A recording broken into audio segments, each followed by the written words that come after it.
I know I didn't give you tons of time to unpack that because there's a lot there. But maybe just a couple of you share what was something that especially stood out to you that you were able to notice and talk about? Anyone want to share with the group? Yes. Deception and manipulation of Scripture. Yeah, of Scripture being used in the deception and the manipulation. Yeah, very good. Someone else?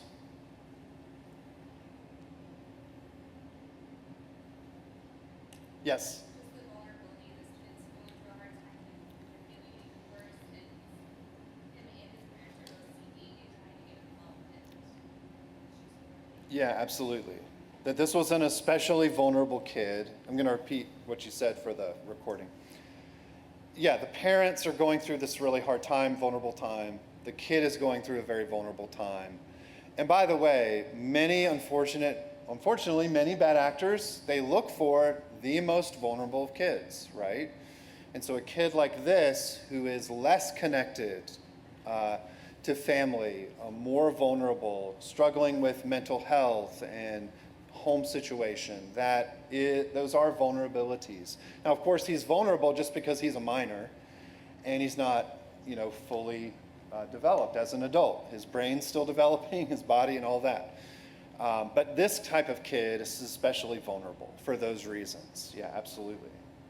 Did you notice, like you pointed out, a lot of those tactics of guilt, silencing, a lot of that was wrapped up in what?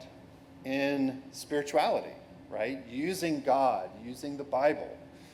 In a Christian context, those are often the more powerful, easy tools of manipulation. Now, if that was being taught from the pulpit, we would all see it. Right? It wouldn't have power. But when it's isolated and directed at a very vulnerable kid, so again, not you guys, some leaders have said to me, how could someone be fooled by that? Well, first of all, do you remember what it was like to be a middle schooler? If you were a middle schooler in church, first of all, some of us I know didn't grow up in church and came to faith later. But for those of us like myself who grew up in church, when a pastor tells you this, when a pastor that you adore, that is like an anchor for you, that is like your lifeline in a hard time in your life, slowly, over time, starts to use this type of deception, manipulation, it's very powerful. And yeah, so a lot of those tools, a lot of the trust and power, all of that's wrapped up in the Christianity of the context.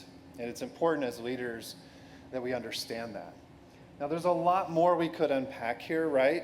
The manipulation of the parents, not just the kid. But a lot of that trust is, again, within the whole community, not just with this middle school student as an individual, right?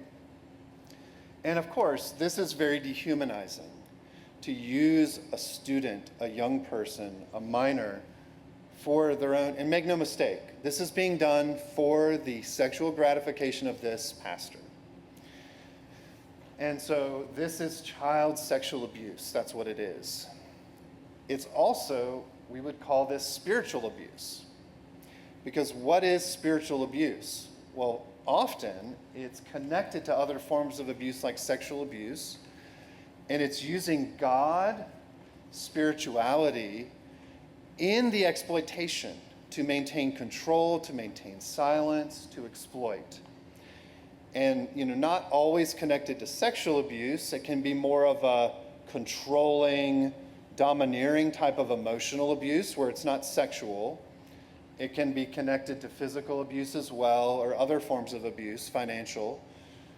But here it's very clearly connected to the sexual abuse. But make no mistake, this is a spiritual form of abuse as well, because God, Christianity, is being weaponized to exploit, to violate, and keep silent, maintain silence.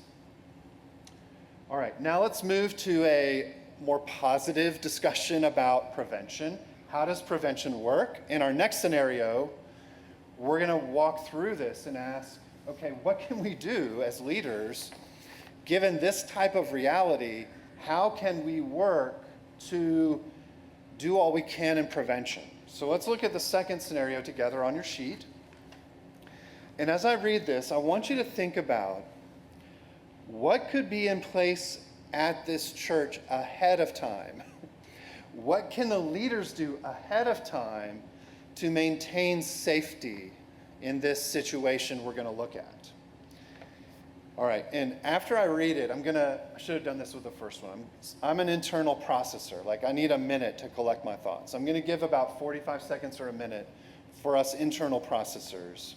And some of you need to just talk it out to process it. But we're going to give our internal processors a minute of silence after this, just to think about it. Then we'll do the same thing. Divide up into groups of 2 or 3 or 4, talk to your neighbor. Okay, here's the second scenario.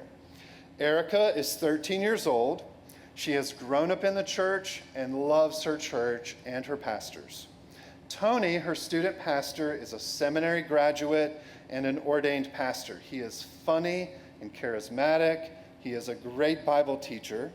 The kids love him and the parents love him because they see kids wanting to go to church. Tony's colleagues also love and appreciate that he is helping draw more families to the church.